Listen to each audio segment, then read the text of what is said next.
The captured blueprints were immediately classified at the highest tier of national security by the United States Army Air Forces.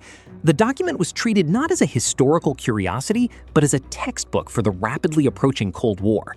By stripping the German archives bare, Operation Paperclip ensured that the theoretical ghost of the Silbervogel was safely transplanted into the research labs of the West, turning a weapon designed to destroy the New World into the primary catalyst for the superpower space race that was about to unfold. The ultimate testament to a weapon's strategic value is the length to which an empire will go to steal the mind that created it. As the Iron Curtain began to descend across a fractured Europe, the theoretical blueprints of the Silbervogel did not merely sit in archives, they sparked a dangerous, clandestine duel between the world's emerging superpowers. The man who had designed a vehicle to incinerate continents from space suddenly found himself transformed into the most coveted pawn in a shadow war of geopolitical espionage. When copies of Eugen Sänger and Irene Brett's captured microfilmed reports filtered into the Kremlin, they were delivered directly to Joseph Stalin. The Soviet premier became instantly, dangerously fixated on the strategic potential of the antipodal bomber.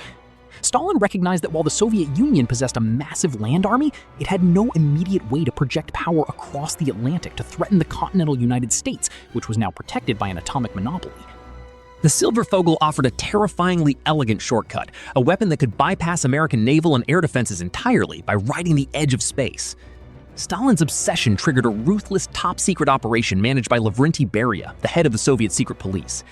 In late 1946, a specialized Soviet intelligence task force was dispatched into Western Europe with explicit orders: track down Dr. Eugen Sänger and Dr. Irene Bredt, who were currently living and working under tight surveillance in the French-controlled occupation zone of Germany. The Soviet plan was uncompromisingly direct: kidnap the scientists, smuggle them across the volatile, shifting borders of divided Europe, and bring them to Moscow. Once on Soviet soil, Sänger was to be placed at the head of a hyper-priority blank-check aerospace bureau.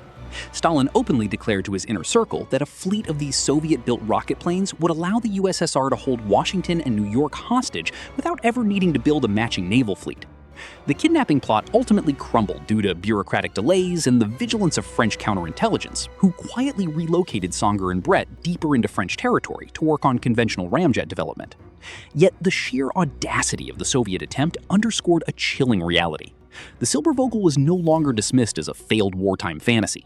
It had become the opening gambit of Cold War paranoia, proving that the mathematics drafted in the forests of Traun were valuable enough for the world's most powerful dictator to risk a secret war just to possess them.